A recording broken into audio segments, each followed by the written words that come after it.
안녕하세요. 오늘도 사연살롱을 찾아주셔서 감사합니다. 나이 40에 인생 로또를 맞은 여성이에요. 사실 인생 로또랄 게 뭐 있겠어요. 생각지도 못한 순간 내 인생을 순식간에 뒤집을 만큼의 엄청난 행운을 거머쥐는 거죠. 그러니 최근에 저희 집에서 벌어진 사건은 저희 부부에게 있어 가히 인생 로또라고 해도 과언이 아닐 거예요. 저희 부부는 참 독특한 인연으로 결혼을 하게 되었어요. 이상하게 들리겠지만 저는 친구 아들과 결혼을 했거든요. 부수적인 설명 없이 이렇게만 들으면 늙은 여자가 뭐 하는 짓이냐고 다들 한 소리 하시겠지만 저 그렇게 파렴치한 사람은 아니랍니다. 시어머니와 저는 친구 사이는 맞지만 나이 차이가 많이 나는 여행 친구였어요.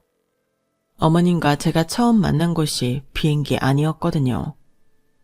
당시 저는 8년간 다니던 회사를 그만두고 이직을 하려던 참이었어요. 제 입사까지 중간에 뜨는 기간을 이용해 재충전을 위한 유럽 여행을 계획하고 있었죠. 하지만 후임 배정이 늦어지는 바람에 2주가량 더 근무하게 되었고 그 바람에 남은 일정이 짧아져 유럽 여행은 포기하게 되었어요. 고작 해야 일주일 남짓 시간을 보낼 수 있겠더라고요.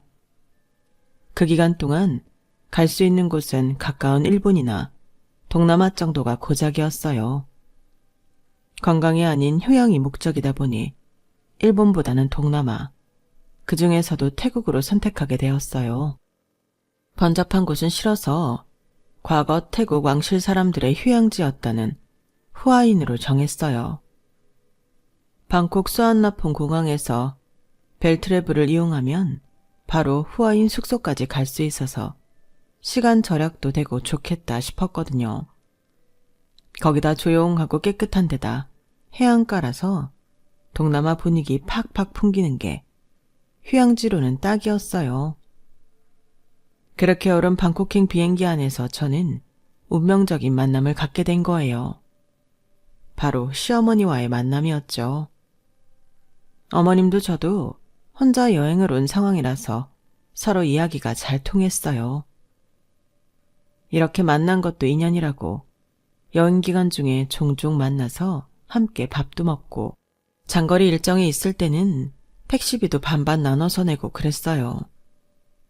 나이는 저보다 20살 남짓 많았지만 여행 패턴이나 취향이 비슷해서 나이 차이가 느껴지지 않을 만큼 편했어요. 그래서 한국에 돌아온 이후에도 일정을 맞춰서 함께 여행을 다니곤 했어요. 그러다 하루는 제게 소개해줄 사람이 있다고 해서 약속 장소에 나갔다가 지금의 남편을 소개받게 되었어요. 우리 큰아들이야, 김민수. 이쪽은 내 여행 친구 장성은 씨. 인사해. 내가 딱 보니까 둘 다 같은 과야. 나이도 비슷하고 연애에 소질 없는 것도 똑같은 게 모르긴 해도 둘이 콩짝이 아주 잘 맞을걸? 혹시 알아? 이것도 인연이라고 둘이 결혼까지 하게 될지. 그럼 나한테 옷 한 벌은 해줘야 하는 거 알지? 어머님 머릿속에는 이미 우리가 결혼식까지 다 끝낸 것 같았어요. 그런데 제 입장에서는 말이죠. 미심쩍은 게 한둘이 아니었어요. 일단 나이요. 어머님이랑 저랑 정확히 22살 차이가 나거든요. 그런데 제 나이가 31란 말이죠. 남편은 저보다 4살 연상이고요. 53세, 35살의 아들이 있다? 그럼 고등학생 때 아이를 낳았다는 건데 어머님은 멀쩡히 고등학교를 나오셨거든요. 요즘 세상에도 고등학생이 애를 낳으면 온전히 학교를 다니기 힘든데 하물며 30여 전이라면 어림도 없는 일이죠. 그래서 내내 찜찜한 표정을 지었더니 어떻게 알아채시고는 어머님이 그러시는 거예요. 우리 민수 내 친아들 아니야. 내가 민수 아빠랑 재혼했거든. 설마 그런 이유로 우리 민수 싫다고 하는 건 아니지? 그래서 그런 게 아니에요. 나이 차이 때문에 모자 관계를 의심했던 건 사실이지만요. 그것뿐이에요. 그래? 그럼 둘이 얘기 좀 잘해봐. 난 약속이 있어서 가봐야 하니까. 좋은 시간 보내. 비록 시어머니 주선으로 만나게 됐지만 남편과 저는 어머님 예상대로 통하는 점이 많았어요. 만난 지 얼마 되지 않았는데 십몇 년 만난 사이처럼 문자에 전화에 틈날 때마다 만나서 수다도 떨고 데이트를 했어요. 잃어버린 내 영혼의 반쪽 같다는 생각이 들 정도였어요. 이런 사람이라면 미래를 함께해도 좋겠다는 생각이 들 만큼 함께 있으면 마음이 편하고 하루 종일 즐겁게 대화를 나눌 수 있을 것 같았어요. 이런 제 심경 변화에 저 스스로도 놀랄 정도였죠. 사실 제가 30이 넘도록 결혼 생각을 안 하고 살았던 건 남자에 대한 트라우마 때문이었어요. 대학 시절 사귀었던 남자한테 가스라이팅을 당했어요. 처음에는 제 주위에서 사람들을 떼어내더니 이후에는 제 자존감을 바닥까지 떨어지게 만들더군요. 자기 없이는 제가 아무것도 못하는 사람처럼 만들었어요. 그냥 말로만 들으면 이게 가능한 일인가 하시겠지만 이건 정말 당해보지 않은 사람들은 몰라요. 모 연예인이 그런 일로 26억을 날리고 삶을 포기할까도 생각했다고 하잖아요. 그 기사를 보면서 남일 같지 않더라고요. 그 연예인이 어떤 심정으로 살았는지 누구보다 잘 알고 있었으니까요. 사람을 정신적으로 죽이는 것과 같거든요. 남자친구의 강압이 심해진 건 제가 교환학생으로 뽑혀 영국에 있는 유명 대학에 가게 되면서였어요. 네가 교환학생으로 뽑혔다고? 네가? 하, 이제 교환학생도 개나 소나 다 가는구나. 그래서 진짜 가려는 건 아니지? 네 주제에 그 대학 간다고 뭐가 달라지겠냐? 내가 장담하건대 네 수준으로는 수업도 제대로 못 알아들을걸? 괜히 돈 낭비하지 말고 일찌감치 정신 차려. 내 영어 실력이 그렇게 형편없지는 않아. 오빠도 알잖아. 물론 원어민만큼은 아니겠지만. 넌 그게 문제야. 영국 가서 비벼보면 어떻게든 될 거라고 생각하지? 네가 뭘 할 수 있는데. 여기서도 친구 하나 없는 왕따 주제에 거기 가면 뭐 달라지겠어? 사람들이 너랑 상대나 해주겠냐? 외국 애들한테 호구당할 게 뻔한데 어떻게 그걸 모르냐? 꼬라지도 구질구질해서 누가 너랑 놀아주겠냐고. 주변에서 축하해주는 거 진심인 것 같지? 그 사람들 네가 언제 시궁창에 처박히나 그거 보려고 일부러 그러는 거야. 나나 되니까 너한테 이런 충고라도 해주는 거라고. 정신 차려 병신아. 주제를 알아야지. 자기도 교환학생 신청을 했다가 떨어져서 더 저를 못살게 굴었다는 건 나중에야 알았어요. 결국 저는 교환학생 신청을 철회하고 한국에 남았어요. 그땐 아무리 발버둥 쳐도 진창 같은 상황에서 벗어날 수 없을 것만 같았어요. 아침에 눈을 뜨는 순간부터 제 일거수일투족을 남자친구한테 문자와 사진으로 보고하고 지시를 내리는 대로 움직였어요. 문자가 조금만 늦어도 폭언이 쏟아졌고 사람들 앞에서 저를 무시하고 깎아내리는 건 다반사였어요. 힘들게 용기를 내서 관계를 끊으려고 하면 협박도 불사했어요. 남자친구 손에서 절대 빠져나갈 수 없을 것만 같았죠. 이러니 취업 준비는 제대로 됐겠어요. 결국 이력서를 냈던 모든 회사에서 모조리 떨어진 저는 대학에 유급 신청을 했어요. 이렇게라도 대학에 적을 두고 있어야 그나마 취업에 유리하다고 해서 그런 거죠.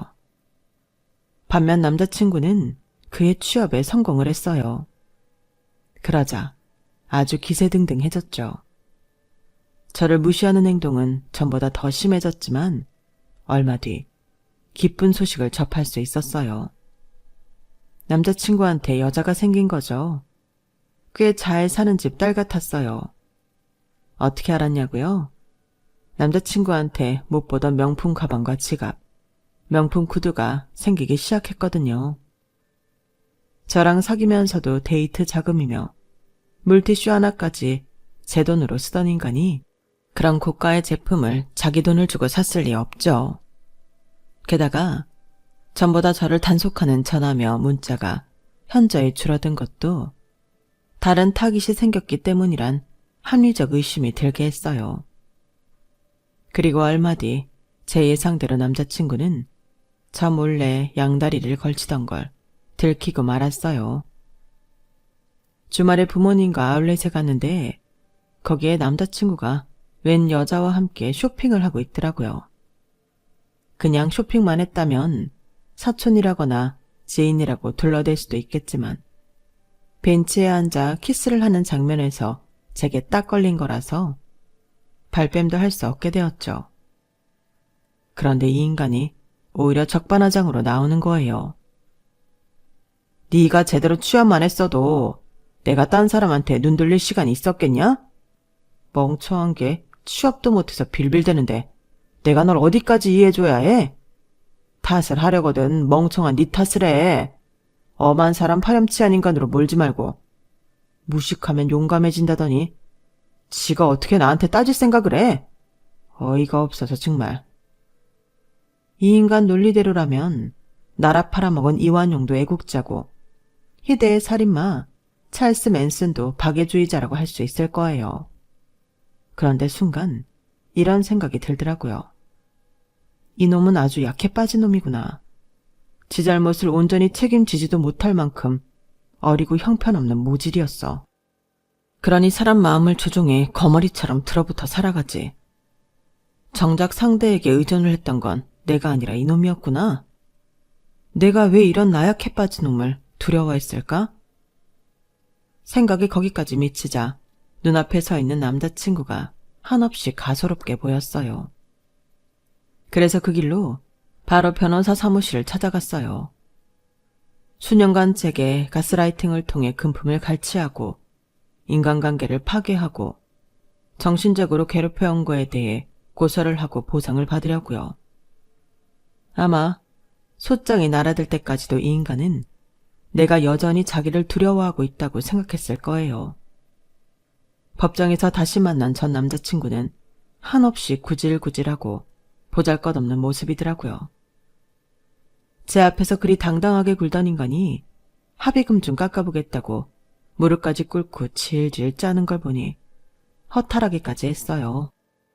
결국 재판은 제 승소로 끝이 났고 그동안 전 남자친구한테 갈취당했던 돈과 정신적 육체적 피해 보상까지 받아낼 수 있었어요.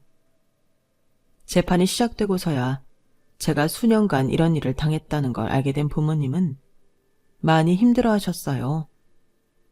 부모님 탓이 아닌데도 말이죠. 부모님의 그런 모습 때문에라도 앞으로는 제대로 어른스럽게 살아가야겠다는 생각이 들었어요. 취업 준비도 열심히 하고 스터디 그룹에 참여해 대인관계도 다시 쌓아가기 시작했죠. 그리고 이듬해 저는 제 전공 분야에서 세 손가락 안에 드는 회사에 취직을 하게 됐어요. 저의 이런 과거를 아는 사람은 저희 부모님과 남편, 그리고 제 시어머니 뿐이에요. 제가 시어머니와 단기간에 금방 친해진 것도 서로 비슷한 경험이 있어서였거든요. 어머님의 첫 남편도 제 전 남자친구와 비슷한 인간이었으니까요. 민수 아빠랑 같이 산 건 꼴랑 3년이지만 내 인생의 남자는 민수 아빠뿐이야. 민수 아빠 만나기 전까지 내 인생은 진창이었거든. 아무것도 모르는 나이에 남자를 만나서 동거를 했는데 알고 보니 유부남이었더라고. 상간녀 소리까지 들어가며 머리채를 잡힌 채 길바닥에 내던져졌지. 나도 속은 건데 나도 정말 억울한데 사람들 눈에는 그저 남의 남자 뺏은 상간녀일 뿐이더라고. 그런데도 이 인간이 얼마나 당당했는지 알아? 내가 자기 같은 남자를 만난 건 다 내가 멍청해서 그랬다는 거야. 내가 잘나고 똑똑했으면 자기한테 당했겠냐고. 말도 안 되지. 그런데 이 인간이랑 살면서 하도 세뇌를 당하다 보니 나중에 모든 게 내 잘못이었나 하는 생각까지 하게 되더라고. 그 남자랑 헤어지고 나니까 수중에 남은 건 빚밖에 없더라.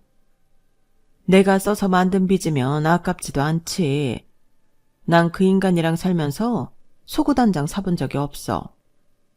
집에서는 남자한테 눈 멀어서 집 나간 못된 딸년이 되어 있고, 사회에서는 남의 남자 빼앗은 간통녀가 되어 있었어. 어디에도 발붙일 데가 없었는데 그때 나를 받아준 사람이 민수 아빠야. 그때 민수 아빠는 차별하고 혼자 식당을 운영하고 있었는데 내가 3회를 굶다가 도저히 못 참겠어서 무작정 들어가 밥을 시켜 먹었지. 다 먹고는 돈이 없다고 그랬더니 갈 데는 있냐고 묻더라. 고개를 저었더니 가게에 딸린 작은 방을 내주는 거야. 나를 뭘 믿고 방까지 내주냐고 물었더니 뭐라는 줄 아니? 꼭 내가 죽을 것 같았대. 어떻게든 살려서 밥값을 받을 테니 그때까지는 버티고 살라더라고. 그렇게 민수 아빠 가게에서 일을 시작했고 그러다 눈이 맞은 거지 뭐. 비행기 안에서 처음 만나 함께 낯선 여행지를 돌아다니던 어머님은 제게 당신의 치부를 가감없이 드러내셨어요.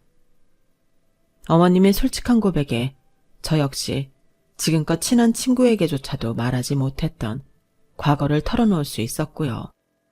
서로의 아픔을 공유하는 사이다 보니 다른 집 고부관계랑 다르게 어머님과 제 사이가 각별할 수 있었던 것 같아요. 동지애를 느끼게 됐으니까요.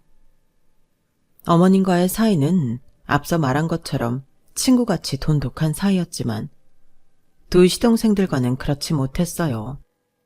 시동생들은 쌍둥이였는데 어머님 밑에서 어떻게 저런 인간들이 나왔을까 싶을 정도로 개차반이었어요. 큰 시동생은 입만 열었다 하면 거짓말을 하는데 여차하면 사기 전과로 별 2-3개 다는 건 일도 아니겠다 싶었죠.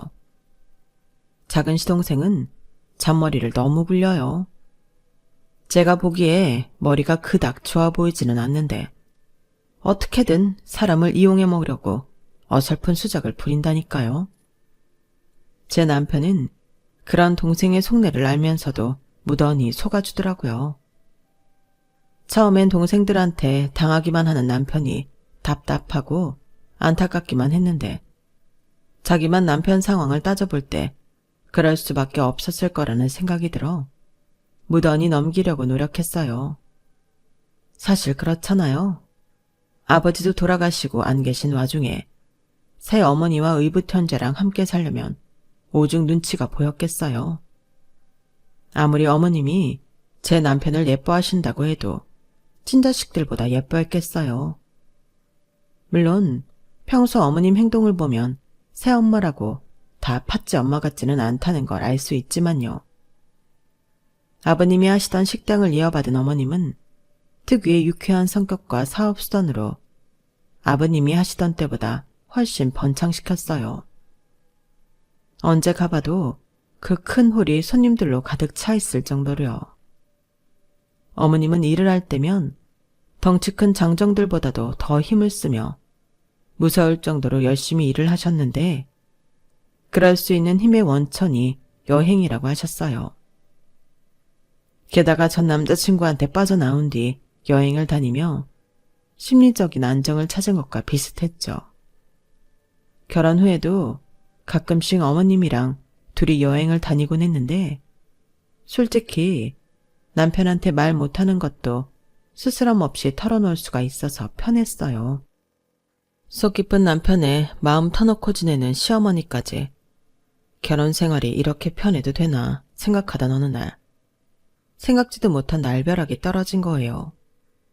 네? 저희 어머님이 쓰러지셨다고요? 지금 어디 병원에 계세요? 점심을 먹고 막 자리에 복귀했는데 어머님 가게에서 전화가 온 거예요. 어머님이 주방에서 쓰러졌다고요. 전화 끊자마자 회사에 반차를 내고 병원으로 달려갔어요.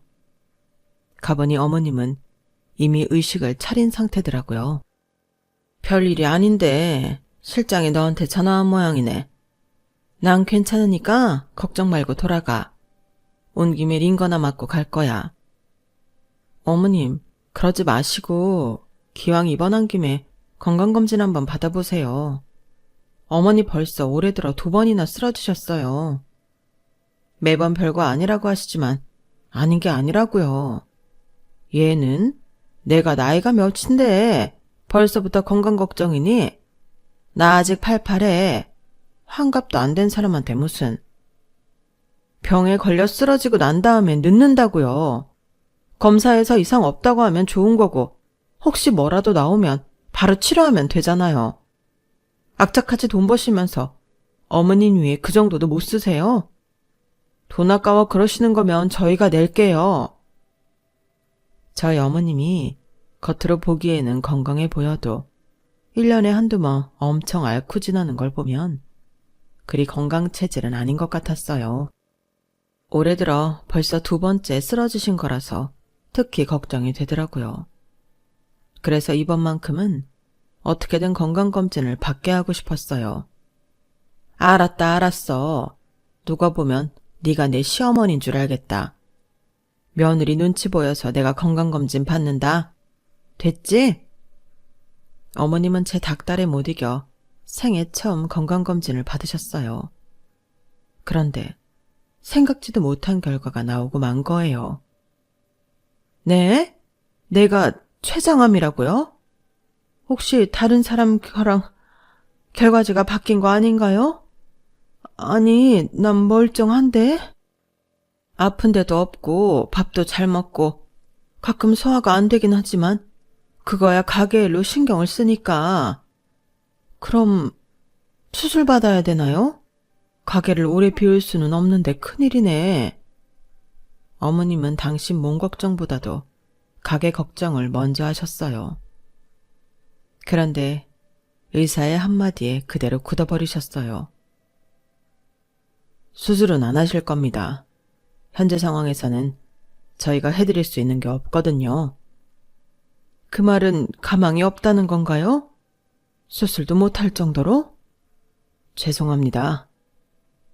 그제야 상황의 심각성을 깨달은 어머님과 우리 부부는 아무 말도 할 수 없었어요. 그저 머릿속이 하얘져서 뭘 어떻게 해야 할지 감도 잡지 못했어요. 그렇게 멀쩡하던 어머님이 무너져 내린 건 순식간이었어요. 병명을 몰랐을 때는 식사도 잘 하시고 누구보다 건강해 보이셨는데 막상 병명을 알고부터는 제대로 드시지도 못하고 얼굴에 병색이 완연해졌거든요. 결국 얼마 안 가 가게에도 정리하고 병원에 입원을 하셨어요. 상태가 너무 안 좋아져서 집에 혼자 계실 수가 없었거든요. 물론 시동생들과 함께 살고 계시긴 하지만 남자들이라 그런가 엄마가 아프다는데도 신경들을 안 써요. 지들 놀 거 다 놀고 먹을 거 다 먹고 다녀도 어머님 모시고 병원 한번 가는 꼴을 못 봤어요. 나이가 어리기라도 하면 말도 안 해요. 둘 다 저랑 동갑이니까요. 오히려 피 한 방울 안 섞인 제 남편은 퇴근길에도 본가에 들러 어머님 상태를 보고 오고 주말엔 저와 함께 본가에서 살다시피 하는데 친자식들이 왜 저러나 몰라요. 그러다 보니 어머님이 한밤중에 응급실에 실려간 것도 한두 번이 아니에요. 그것도 어머님이 직접 119에 전화해서 응급실에 실려가신 거니 말 다 했죠. 그래서 생각 끝에 어머님을 입원시키기로 했어요. 저랑 남편이 직장 생활을 하고 있어서 온종일 어머님을 돌볼 수가 없어서요. 그랬더니 시동생들이 뭐라는 줄 알아요? 진작 입원시키지 그랬어요. 아이씨, 그동안 얼마나 신경 쓰였는지 알아요? 다른 집들은 시어머니가 아프면 며느리들이 직장이고 뭐고 그만두고 병수발한다는데 형수는 사람이 왜 그래요? 보면 참 이기적이야. 큰도련님, 지금 그걸 말이라고 하세요? 이기적이요? 누가 누구한테 할 소린데 그래요? 며느리니까 직장 그만두고 시어머니 병수발 하라고요? 그럼 친자식인 도련님들은 뭐 하고요?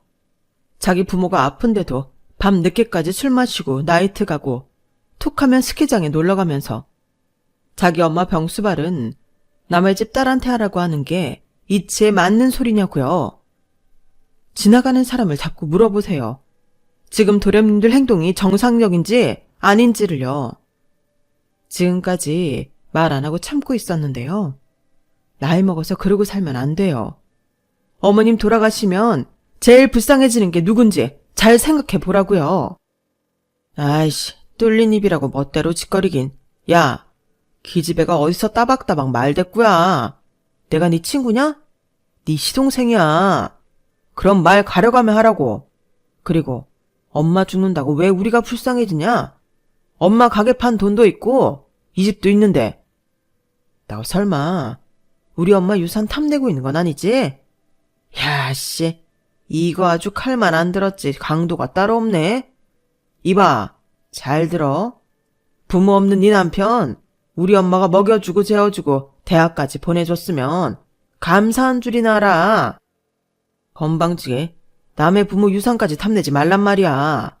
엄마 죽으면 니네한텐 10원 한 장 줄 생각 없으니까 그렇게 알라고. 네가 아무리 우리 엄마 앞에서 알랑방구를 끼워도 한 푼도 안 줄 거라고. 알았어? 시동생은 벌써부터 부모 유산 챙길 생각만 하고 있더라고요. 둘째 시동생은 어떠냐고요? 그놈이 그놈이죠 뭐.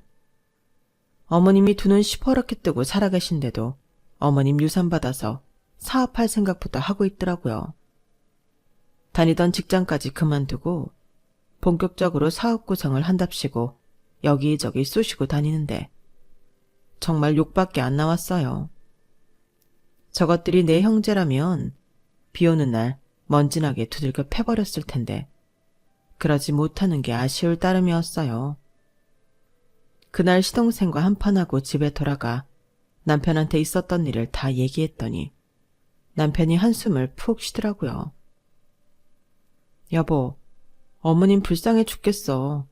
어떻게 친자식들이 이럴 수가 있어? 남인 나도 이렇게 안 됐는데. 어쩜 어머님 배에서 난 자식들이라는 것들이 그러냐고. 솔직히 나 어머님 유산에 아무 욕심 없지만 그래도 그 인간들 손에 들어가는 건 정말 싫어. 차라리 어머님이 전 재산 다 사회에 환원하고 가셨으면 좋겠다고. 자긴 화도 안 나? 왜 입국 다물고 아무 말도 안 해? 그러자 남편이 착잡한 표정으로 얘기를 시작했어요. 성은아, 네가 뭘 걱정하는지 잘 아는데 걱정할 필요 없어. 걔들 어머니 재산에 손 못 대. 내가 그렇게 놔두지 않을 거니까. 그때까지만 해도 남편 말을 곧 잊지 않았어요. 안 그래도 의붓 형제한테 죽어 사는 남편인데 퍽이나 유산 문제로 쌓일 수 있겠냐 싶었거든요. 그래도 다행이라면 다행일까요? 병원에 입원하신 이후로 어머님 병세에 차도가 있었다는 거예요.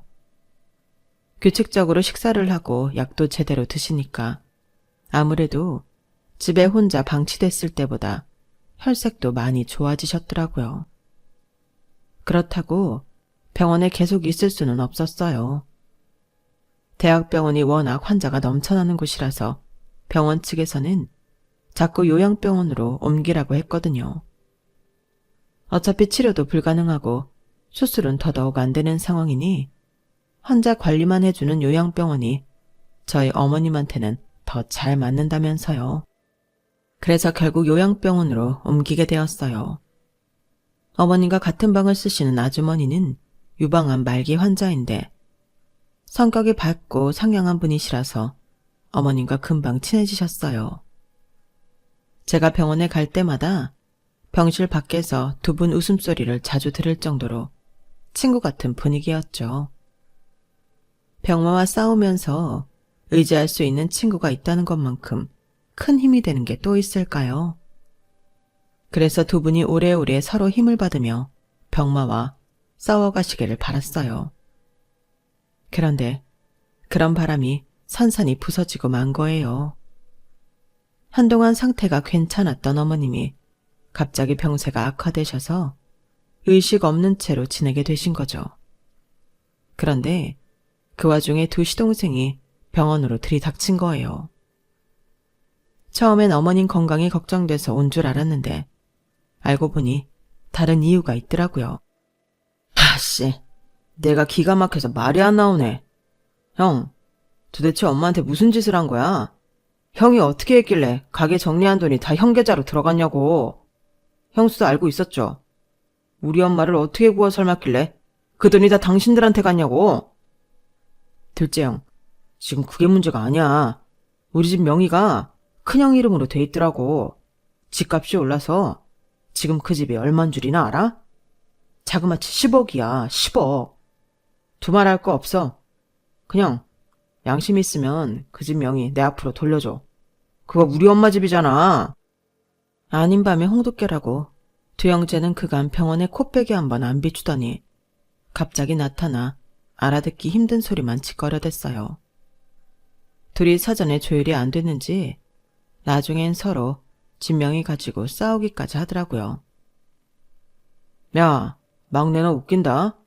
그 집을 왜 네 명의로 해? 엄마 큰아들인 내가 있는데 당연히 내 명의로 해야지. 작은 형은 엄마 가게 정리한 돈 받으면 되잖아.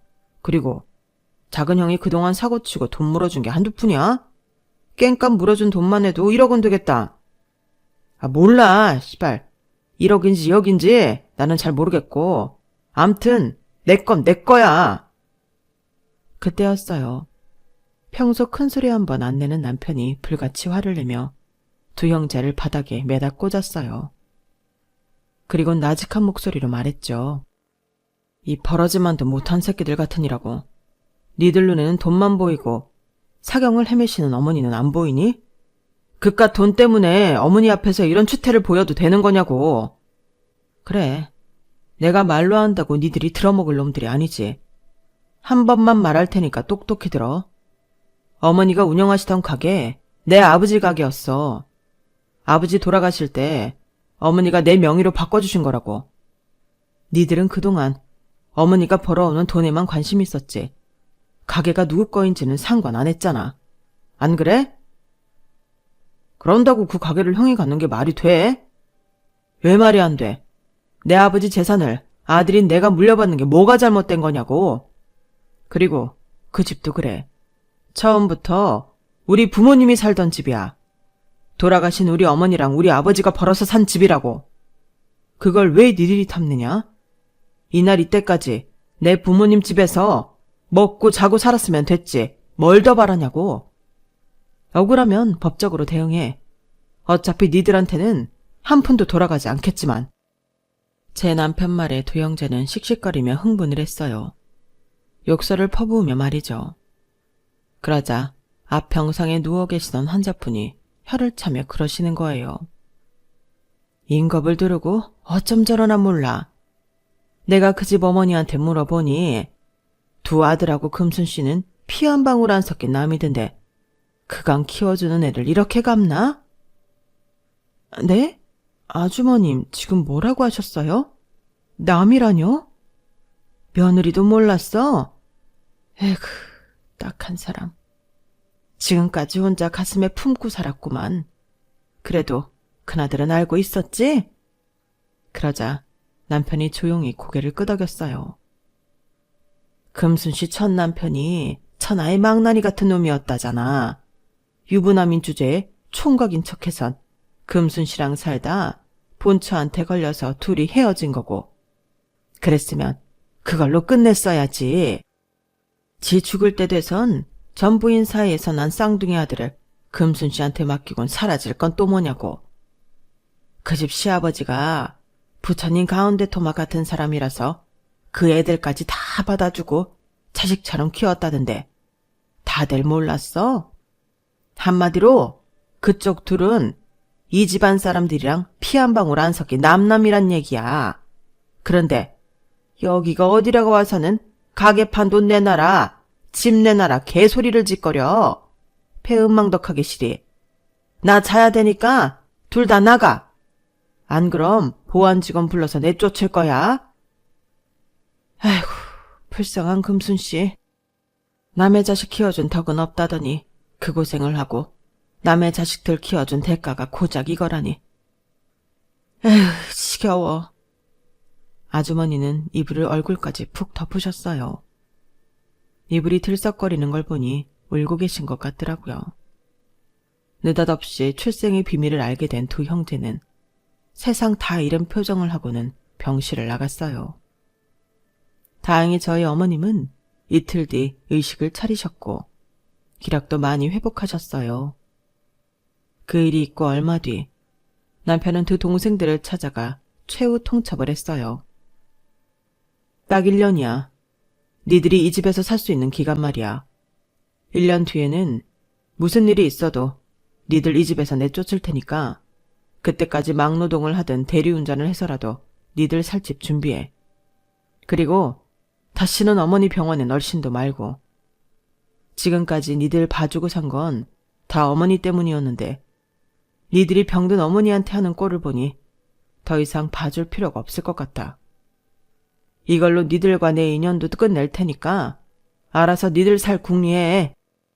그 말에 두 형제는 싹싹 빌며 제 남편한테 눈물의 사과를 했지만 이미 마음을 굳힌 남편은 눈길조차 주지 않았어요.